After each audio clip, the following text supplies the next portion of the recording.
joy and thankfulness, there is one uneasy question. What about the future? What will happen now? Will we, the people who have won the war, drive home our victory against fascism by defeating our pre-war enemies of poverty and unemployment?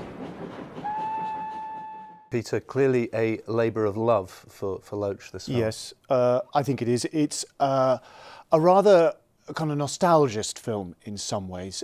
It's very different from the kind of post-Michael Moore generation of movie.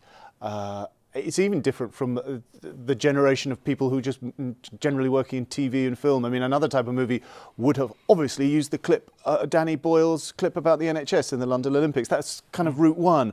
But Ken Loach doesn't do that. He goes straight back to the source, straight back to the original world of 1945, and using archive clips and interviewing, making a point of not interviewing the grandees or the high-ups, but the doctors and the nurses and the trade unionists.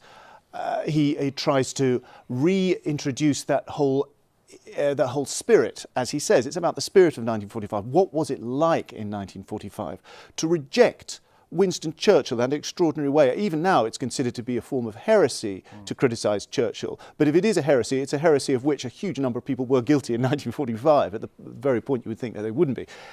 I found myself gradually acclimatising to this movie. It is rather kind of stately, I have to say. Another type of movie would have been much more energised, particularly towards the end. They would have said, OK, here's what we do now to reintroduce. They would have done much more. There would be web links and email addresses, and what do you do now? That's what another kind of post-Moore documentary would do. Direct action, re-energising the grassroots exactly. and all of that. That's what another type of movie. But Ken Loach, from the generation years, I sense there was something slightly stately about it. Well, what was interesting about it for me is that it does identify that absolute patriotism that resulted in the Beveridge Report and the creation of the welfare state and the National Health Service and the nationalisation of railways and power and things like that.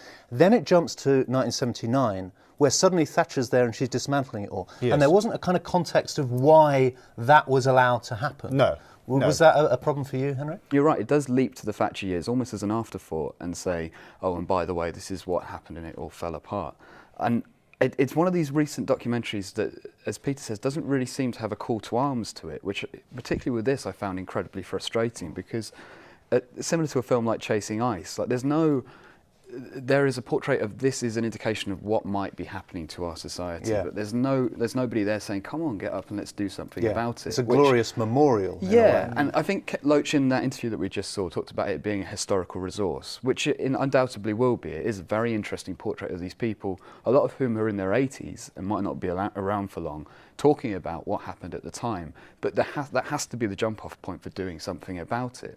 And it just isn't. It literally leaves you with this very unsatisfactory feeling of, oh, that happened a few decades ago. This is Nye Bevan and the matron Anne Dolan walking from the main building down towards the gate. This said this was handing over the key of the hospital. There wasn't a key handed over, that was just the way they said the health service was born. The thing that stands out, sounds so petty this, but we had jam scones for tea. Do you remember that? Each and every one of us. Food was still rationed. We had jam scones for tea. Oh dear God, that's marvellous.